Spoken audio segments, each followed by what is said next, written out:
Nasir bag साहब, आपसे गुफ्तगू का आगाज़ करते हुए अक़वाम मुत्तहिदा का ये इजलास, इस मरतबा निगरान वज़ीर आज़म वहाँ गए हैं, उनकी तकरीर, उनका कंडक्ट, सारी चीज़ें किस तरह से आप देखते हैं और कितनी इम्पैक्टफुल है उनकी ये तकरीर जो उन्होंने वहाँ पर की?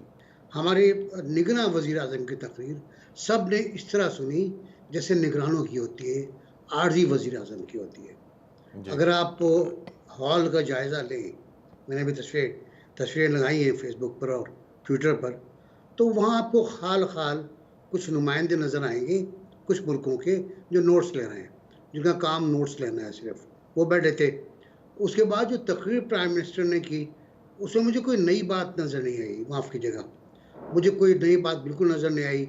कश्मीर पर एक मशीनी अंदाज़ था, ह्यूमन राइट्स पे एक मशीनी अंदाज़ था और कनाडा पर एक नयापन था, बिल्कुल था, लेकिन वो ज़ाहिर है नया वाक़या था तो वो शामिल हो गया। और उसके साथ-साथ ओवरऑल जो तकरीर थी उसका इम्पैक्ट मुझे इसलिए नज़र नहीं आ रहा कि ये बातें हम पहले भी करते रहे। हम इससे अच्छी तकरीर इमरान खान साहब की थी, उससे अच्छी तकरीर बेनज़ीर भुट्टो की थी, उससे अच्छी तकरीर ज़ुल्फ़िकार अली भुट्टो साहब की थी। जी। तो ये अगर आप मुकाबला करने पे आएँ, तो ये तकरीर मेरा ख़्याल है खानापुर के लिए थी और वो इसलिए थी कि पाकिस्तान को वहाँ नुमाइंदगी करनी थी। फिर जो साइड लाइन पर मुलाकातें हुई हैं, वो भी ज़्यादा इम्पोर्टेंट तो थीं।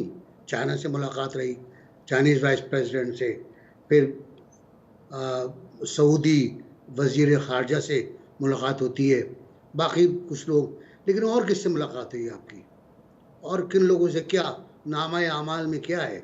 50-60 मुलाकातें होती हैं, तो 7 या 8 सिमट के रह गई। दफ्तर ख़ारजा परेशान मुझे लगा। सर, मुझे आपने तो उस तरफ इशारा ही नहीं किया जो सबसे ज़्यादा IMF से की सरबराह से मुलाकात और जी, मुसाफा। मैं उधर ही आ रहा हूँ।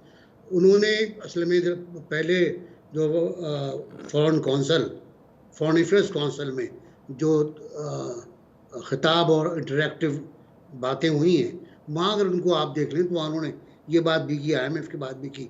लेकिन वहाँ मुझे वो बड़े कन्फ्यूज़ नज़र आए, सच्ची बात बताऊँ। मुस्तकिल वो टाँगे हिला रहे थे और मुस्तकिल वो होस्ट से पूछ रहे थे कि क्या सवाल किया गया है और होस्ट उन्हें एक्सप्लेन कर रहा था कि सवाल ये हुआ है।